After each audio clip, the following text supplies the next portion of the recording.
Улсын хурлын гишүүд чуулган завсарласан хэсэг хугацаанд тойрогтой ажиллаа завч чөлөө муутайхан гүйлцсэн бололтой. Болд гишүүний хувьд чаавал дүүргийн тойрогтой ажиллаж иргэдийн зүгээс бухимдсан гомдсон сэтгэлдлийг хүлээн авч хилэлцсэн. Тухайлбал хаавал дүүрэг зайсны газрын асуудлаараа хамгийн алдартай, түүнийг ч оршин суугчид нь хүлээн зөвшөөрч төрийн түвшээдэд үгээд дайж байна. Зайсангийн оршин суугчид газар өмчлөлийн асуудлаа дээд газруудад өргөн барьдагч тухайн хэсгийн эзэмшигч нь хэн мэдэх нь ойлгомжгүй.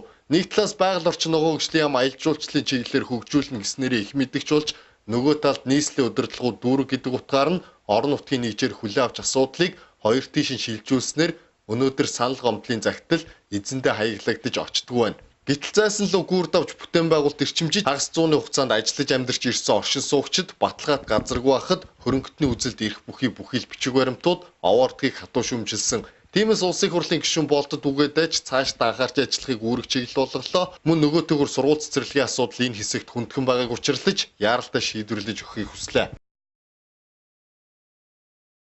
Зайсангийн иргэдийн хувьд бол газрын асуудал хамгийн тулгуур асуудал байдаг.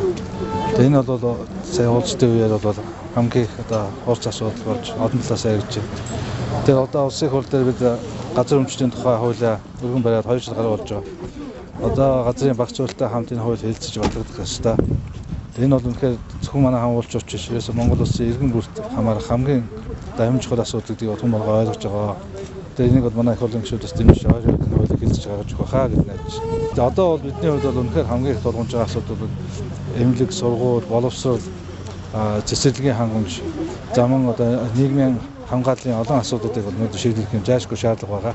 Энэ талаас иргэд бол одоо маш олон асуудлаар бол санал хүсэлтээ бол гаргаж байна.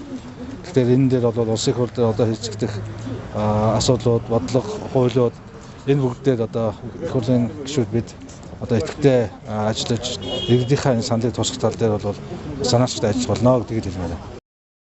Хаавал дүүрэг 11-р оронд улсын их тодтолдоо 32-р сургууль, 35-р цэцэрлэгээл дан-дангаараа үйл ажиллагаа явуулдаг. Гэтэл тус сургууль цэцэрлэгийн барилга байгууламж илэгдэлд өртөж үйл ажиллагаа явуулах боломжгүй болсноор 2 жилийн өмнө мэргэжлийн хэлтийн байгууллагаараа агтлуулсан.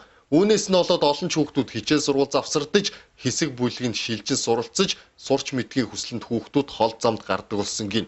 Цэцэрлэггүй болсон хүүхдүүдийг хөдөө аж ахуйн их сургууль дээр төр байршуулах хичээллүүлж байгаа бас хомсоо байдлаас шалтгаалan сурч боловсроход таата бус ачаалтайг дуулгасан. Энэ байдалтай ч тойргийн гишүүн биечлэн танилцж ардын амьдралыг алдныхаа цонхоор дүгнээгүй.